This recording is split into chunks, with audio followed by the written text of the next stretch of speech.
الحمدللہ رب العالمین والصلاة والسلام علی سیدنا و نبینا ابی القاسم محمد صلی اللہ علیہ وعلی آبائہ الطیبین و آلہ الطاہرین المعصومین الذین اذہب اللہ عنہم الرجس وطہرہم تطہیرا. اما بعد فقد قال سبحانہ وتعالی فی کلامہ الاعلی بسم اللہ الرحمن الرحیم ان الدین عند اللہ الاسلام. صدق اللہ العلی العظیم. سامعین و ناظرین محترم، السلام علیکم ورحمۃ اللہ وبرکاتہ. بیان حق و حقیقت کا یہ جاری سلسلہ ان نصوص کے بیان تک پہنچا ہے کہ جن میں امیر المومنین امام المتقین علی ابن ابی طالب علیہم السلام کی خلافت بلا فصل کا ثبوت ملتا ہے، اور ہم اب تک پیش کیے گئے تمام حوالوں میں یہ بات بیان کر چکے ہیں کہ ہماری یہ کوشش ہے کہ ہم ان مستند حوالوں کو اپنے ناظرین کے خدمت میں پیش کریں کہ جو دوسرے مکتب فکر کے محترم اور مستند محققین نے لکھے ہیں. اب سلسلہ روات میں علمی بحث کرنے کی بجائے ان کی تاریخ ولادت اور تاریخ وفات کو حوالہ بنا کر پیش کر کے مغالطہ ڈالنے کی جو کوشش کی جا رہی ہے، اور ایک ناسبی کی بھرپور کوشش ہے کہ وہ ان مغالطات کے ذریعے لوگوں کو باور کرائیں کہ یہ حدیث مجہول ہے، اس کا راوی ضعیف ہے، اس کا مؤلف معلوم نہیں ہے، یا اس کا مؤلف شیعہ تھا، یا اس طرح کی فضول باتیں. میں یہ عرض کرنا چاہتا ہوں کہ بنیادی طور پر مرحلہ تحقیق میں اور ریسرچ ورک میں ایسا نہیں ہوتا ہے.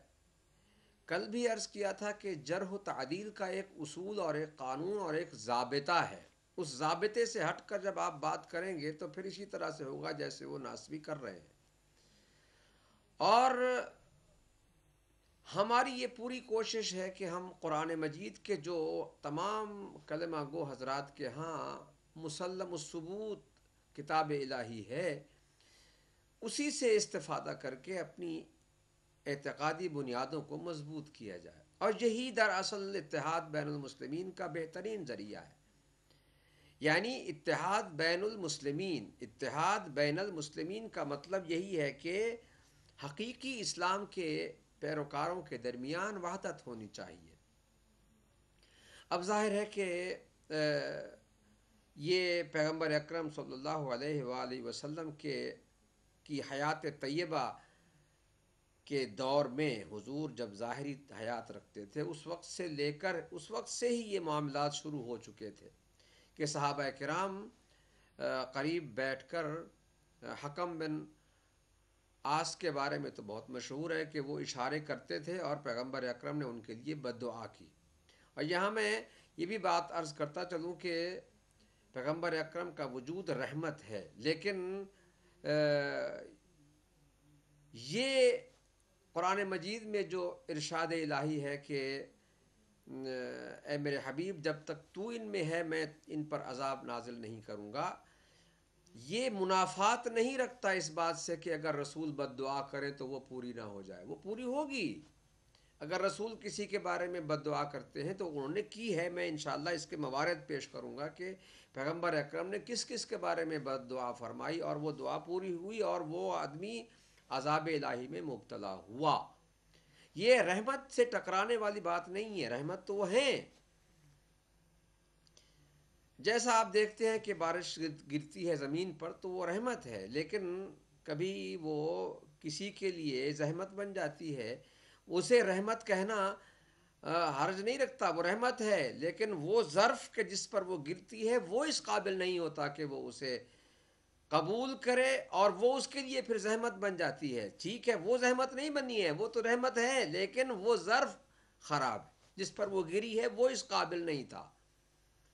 وجود مصطفیٰ صلی اللہ علیہ وآلہ وسلم رحمت ہے، اس میں کوئی شک نہیں ہے. وما ارسلناک الا رحمتا للعالمین، نص قرآنی ہے. لیکن کس نے استفادہ کیا اس سے؟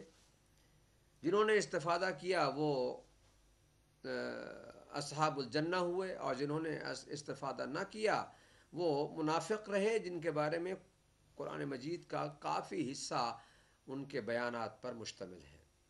لہذا منافق صحابیوں کا تذکرہ قرآن مجید میں اتنی تعداد میں ہے کہ شاید اگر ان کا احصاء اور شمار کیا جائے تو وہ مومنین کے تذکرے سے کم نہیں ہوگا، کیونکہ خدا چاہتا ہے کہ منافقوں کو واضح کرے، بے نقاب کرے.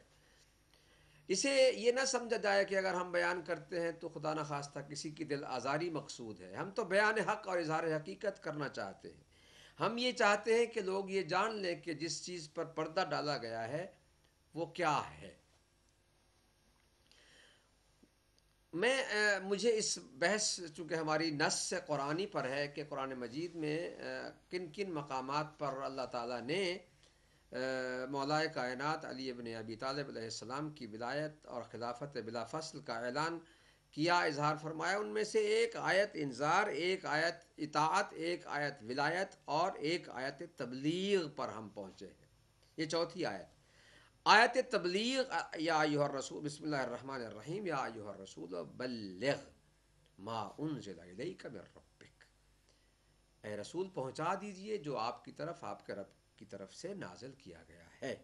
اور میں نے گزشتہ بیانات میں یہ بات واضح کر دی تھی کہ یہاں بعض مدعیان تسنن بھائیوں کی کتابوں میں لکھا ہوا ہے کہ بعض صحابہ یہ کہتے تھے کہ ہم حضور کے زمانے ہی میں اس کو پڑھتے تھے کہ اس طرح سے کہ اے رسول پہنچا دیجئے وہ جو آپ کی طرف، آپ کے رب کی طرف سے نازل کیا گیا ہے علی ابن ابی طالب کے بارے میں، یہ کہ علی مولا ہے مومنین کا. یہ اصحاب کا بیان ہے. اب معلوم نہیں کہ حضور کے زمانے میں اصحاب جو تھے کیا وہ نہیں سمجھتے تھے کہ یہاں مولا کا معنی اعلیٰ بالتصرف ہے، یا بعد میں آنے والوں نے اس کو اس طرح سے لے لیا ہے. لیکن اس بیان پر مزید دلائل ذکر کرنے سے پہلے دو تین سوالات ہم پر کل سے مسلسل آ رہے ہیں، اور وہ تقاضا کیا جا رہا ہے کہ اسے واضح کیا جائے. میں نے کل آپ کی خدمت میں ناظرین محترم عرض کیا تھا کہ ناصبی نے، دشمن اہل بیت ناصبی نے کوشش کی ہے کہ میثم بحرانی کی کتاب شرح نہج البلاغہ جو ہے اس سے جو بیان انہوں نے پیش کیا اور کہا کہ میثم بحرانی جو شیعہ ہے اس نے یہ لکھا ہے کہ انہو لم یستر عن علی، کہ یہ علی علیہ السلام سے یہ شکایت اور شکوہ صادر نہیں ہوا. کل میں نے عرض کیا تھا کہ انہوں نے اس کا پہلا جملہ جو تھا وہ حصہ وہ کاٹ دیا، وہ ہضم کر گئے اور وہ کھا گئے، اور اس طرح سے کہ انہوں نے اس کو بیان نہیں کیا. اصل یہ ہے کہ اہل سنت کی ایک جماعت یہ کہتی ہے کہ یہ علی سے شکوہ صادر نہیں ہوا. اب انہوں نے یہ لفظ پہلا کاٹ دیا، اہل